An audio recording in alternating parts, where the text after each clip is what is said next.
ایران کو پرامن مقاصد کے لیے جوہری توانائی کے حصول کا حق حاصل ہے۔ پاکستان ایران کے اصولی موقف کے ساتھ کھڑا ہے۔ ایران ہمارا برادر اور دوست ملک ہے۔ ایرانی صدر کے ساتھ باہمی تعلقات کے تمام پہلوؤں پر سیر حاصل گفتگو ہوئی۔ ایرانی صدر مسعود پزشکیان کے ہمراہ مشترکہ پریس کانفرنس کرتے ہوئے وزیر اعظم شہباز شریف نے کہا، دہشت گردی کے خلاف پاکستان اور ایران کی سوچ یکساں ہے۔ خطے میں امن اور ترقی کی شاہراہیں کھولنی ہیں۔ غزہ میں بے گناہ لوگوں کا خون بہایا جا رہا ہے۔ ایرانی قیادت نے مظلوم فلسطینیوں کے لیے بھرپور آواز اٹھائی۔ پاکستان نے بھی ہر فورم پر فلسطینیوں کے حق میں آواز بلند کی۔ غزہ میں تاحال اسرائیل کی جانب سے بربریت جاری ہے۔ غزہ میں ہر لمحہ بے گناہ بچوں کا قتل عام کیا جا رہا ہے۔ مقبوضہ کشمیر کی صورتحال بھی غزہ سے مختلف نہیں ہے۔ کشمیر کی وادی مظلوم کشمیریوں کے خون سے سرخ ہو چکی ہے۔ دنیا کو غزہ میں امن کے لیے متحد ہونا ہوگا۔ ایرانی صدر نے اسرائیلی جارحیت کے خلاف پاکستان کی حمایت پر شکریہ ادا کیا۔ کہا، پاکستان اور ایران کے تعلقات مشترکہ ثقافت اور مذہب پر مبنی ہیں۔ سیاسی، اقتصادی، ثقافتی شعبوں میں دو طرفہ تعاون کو فروغ دینا ترجیح ہے۔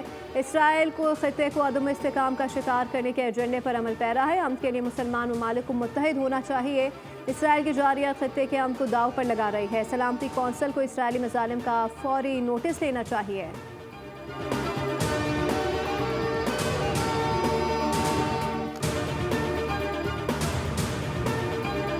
پاکستان اور ایران میں 10 سے زائد مختلف معاہدوں اور مفاہمتی یادداشتوں کی دستاویز کا تبادلہ۔ وزیر اعظم شہباز شریف اور ایرانی صدر مسعود پزشکیان کی تقریب میں شرکت۔ وفاقی وزیر آئی ٹی شجاع فاطمہ ایرانی ہم منصب کے درمیان ٹیکنالوجی تعاون۔ ایرانی وزیر تجارت اور پاکستانی وزیر خوراک کے درمیان تجارتی تعاون۔ وزیر مملکت برائے خزانہ اور ریلوے اور ایرانی وزیر خارجہ کے درمیان مالیاتی اور ریلوے شراکت۔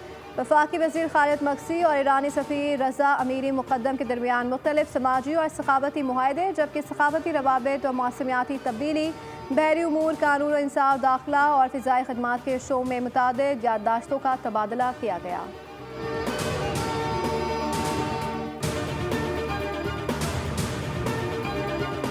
ایرانی صدر کا دورہ پاکستان۔ مسعود پزشکیان کے وزیر اعظم ہاؤس آمد پر پرتپاک استقبال۔ مسلح افواج کے شاخ و چوبند دستے نے معزز مہمان کو گارڈ آف آنر پیش کیا۔ دونوں ملکوں کے ترانے بجائے گئے۔ دونوں رہنماؤں نے گرم جوشی سے مصافحہ کیا اور غیر سگالی کلمات کا تبادلہ کیا گیا۔ وزیر اعظم شہباز شریف نے ایرانی صدر سے کابینہ ممبران کا تعارف کرایا۔ ایرانی صدر نے وزیر اعظم ہاؤس میں پودا بھی لگایا۔ مسعود پزشکیان راج اسلام آباد میں مصروف دن گزاریں گے۔ صدر مملکت آصف علی زرداری اور چیئرمین سینیٹ سمیت اعلیٰ قیادت سے ملاقاتیں شیڈول ہیں۔